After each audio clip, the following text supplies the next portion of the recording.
अस्सलाम वालेकुम साथियों, सरकारी नौकरी पाने के लिए लोग न जाने कौन कौन से जतन करते हैं। यहाँ तक कि लोग लाखों रुपए घूस के तौर पर भी सरकारी नौकरी पाने के लिए दे देते हैं। लेकिन अगर आपसे ऐसा कहा जाए कि किसी ने अपनी सरकारी नौकरी को छोड़कर असदुद्दीन ओवैसी की पार्टी AIMIM को ज्वाइन किया है, तो आप क्या इस बात पर यकीन करेंगे?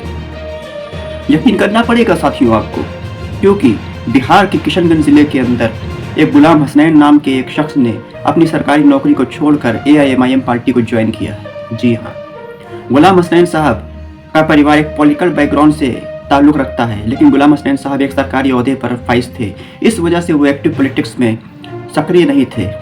लेकिन अब उन्होंने अपनी सरकारी नौकरी को इस्तीफ़ा दे दिया है और इस्तीफ़ा देने के बाद असदुद्दीन ओवैसी की पार्टी AIMIM को ज्वाइन कर लिया है।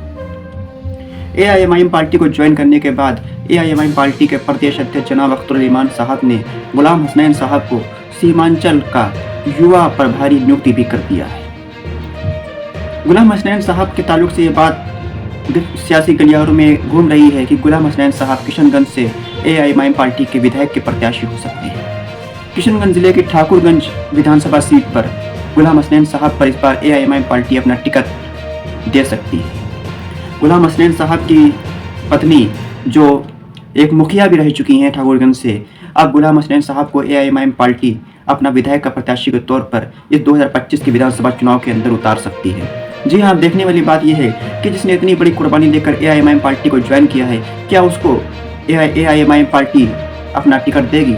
और अगर AIMIM पार्टी ने गुलाम हसनैन साहब को टिकट दे दिया तो क्या आवाम उनको एक्सेप्ट करेगी?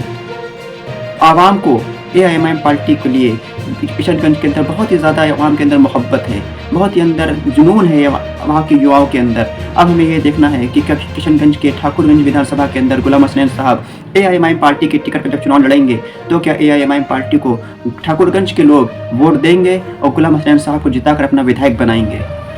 अब ये देखने वाली बात है। अब गुलाम हसनैन साहब को हम अपनी तरफ से AIMIM पार्टी में इस्तकबाल करते हैं और गुलाम हसनैन साहब के जज्बे को सलाम करते हैं कि उन्होंने अपनी सरकारी नौकरी को छोड़कर मिल्लत की पार्टी को ज्वाइन किया है। साथियों, हमारी वीडियो अच्छी लगी हो तो हमारी वीडियो पर कमेंट कर हमें अपनी राय दें और हमारी वीडियो को शेयर करें, कमेंट करें, लाइक करें और हमारे चैनल को सब्सक्राइब करें। खुदा हाफिज़।